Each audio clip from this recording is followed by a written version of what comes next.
Hi, this is Tim of the 1916 Company. Welcome and thanks for logging on. If you love this watch, email me, Team Mosso at the1916company.com for purchase pricing and availability questions concerning this watch.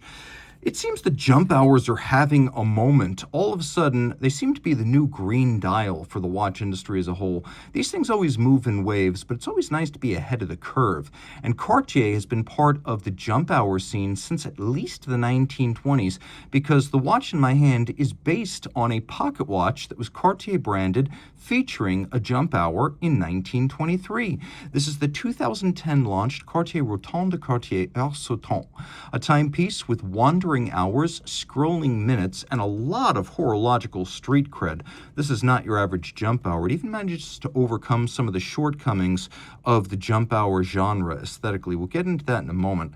This watch, built in Cartier's La Chaux de Fonds manufacture, is entirely Cartier, with a movement designed by Carol Forestier-Cassipi, one of the great modern watchmakers and constructors. The timepiece was originally constructed for the Cartier CPCP Collection Privée Cartier Paris collection that was phased out after 2008. This model landed in 2010, and it was part of the successor collection, Cartier Fine Watchmaking, but the CPCP lineage is clear and the pedigree unmistakable. The watch in rose gold, it was also made in white, but in rose gold right here, 42 millimeters in diameter, 11.8 millimeters thick, so it's pretty thin, and 47.6 lug-to-lug with a 23 millimeter spacing between the lugs. I realized I missed a jump, so instant gratification. Boom, there we go. We'll throw this watch on my wrist, which is 16 centimeters in circumference, and you can see it wears nicely. It's very flat. It'll easily slide under a dress cuff. Taking a look down the barrel, the lugs are nowhere near the edge of my wrist, even over the top, which kind of exaggerates the width of a watch. The lugs are well inboard. So even though this is a fairly large watch, the lugs are short, and I think you could wear it on a wrist as small as 14 centimeters circumference. Again, my wrist is 16. Taking a look at the strap, we have large oval alligator scale, large oval alligator scale leather on the top and calfskin on the bottom. And you can see that this is a brand new Cartier factory strap. It's a semi-gloss finish with a bit of a distressed grain. We've got a folded edge, a monotone stitch, and then a clasp that is a descendant of the one designed by Louis Cartier in 1909, when it was far and away the first deployant clasp designed for wristwatches. So the way this works is it crimps the strap under the clasp, and that on both sides, so you can take in length on both sides of the clasp for the best fit. Because it does work that way, it doesn't need the conventional holes or perforations. As a result, those holes don't get gouged, and they don't drag down the lifespan of your watch strap. Also important, they don't create sizing problems. Sometimes you find yourself in between holes, and when you're between sizes, it can be very frustrating. Here you have infinite adjustability. You can do millimeter by millimeter if you want. So it also solves the problem of being stuck between sizing holes on a strap. It is a friction fit setup, but is quite secure. You can see how that buckles shut. Looking at the case, you can see the strap held to the case using screws and bars. A very secure arrangement that ensures it's not going to pop out like aging spring bars or misplaced spring bars often will. The case is probably built by some combination of stamping and machining, but they get a beautiful break between lug profile and case, almost as though this were a welded and filed lug, so it's quite handsome. It's all polished. You can see we have tumble home from the bezel down to the case back, and then a domed bezel that integrates almost seamlessly with the flow of the case. We have a beaded crown here, and you can see a blue translucent cabochon in Cartier fashion. I mentioned that this dial overcomes some of the limitations of the jump hour genre, and I think the recently introduced tank à guichet probably is emblematic of some of those limitations. People often call those dials austere, barren, empty, and there is something to be said for all of those criticisms. They're valid when there's nothing going on except one or two windows on an otherwise nondescript dial.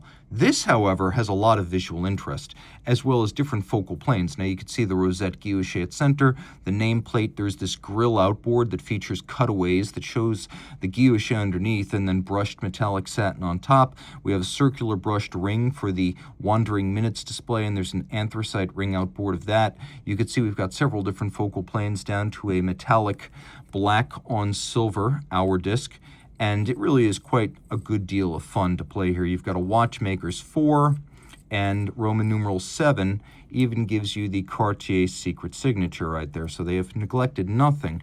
This is probably a form of stamped guilloche, but it doesn't have the typical loss of definition at the center that's often a unfortunate consequence of the stamping process. This is beautifully done, and I would accept no less from Cartier. I would expect no less from Cartier.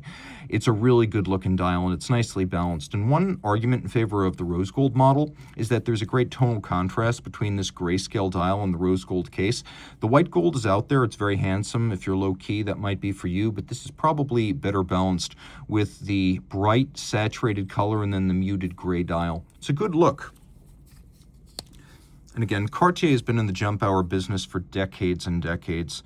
Taking a look at the reverse side, though, this is right up to the minute. A manufacturer Cartier movement based on twin barrels, 22 joules, 4 hertz beat rate, 65-hour power reserve. Quite impressive given the jump hour, which requires quite a good deal to energize. It uses a kind of upscale star wheel and pawl spring setup to jump. And Cartier's unique monogram on the bridges gives them a look that's something more interesting than conventional Côte de Genève. The bevels, although mechanically applied, are incredibly attractive, and Cartier, with its in-house industrial process, doing a more convincing job on bevels than, for example, Audemars Piguet. You can also see solarization on the barrel covers, satination on the wheels, polishing on the screw heads, engine turning on the base plate. We've got the Cartier style eccentric screw micrometric regulator, and then we've got Edicron for timing and beat error adjustment. All this 30 meters water resistant. And again, this is Cartier now making every part of the watch in its La Chaux de Fonds manufacture.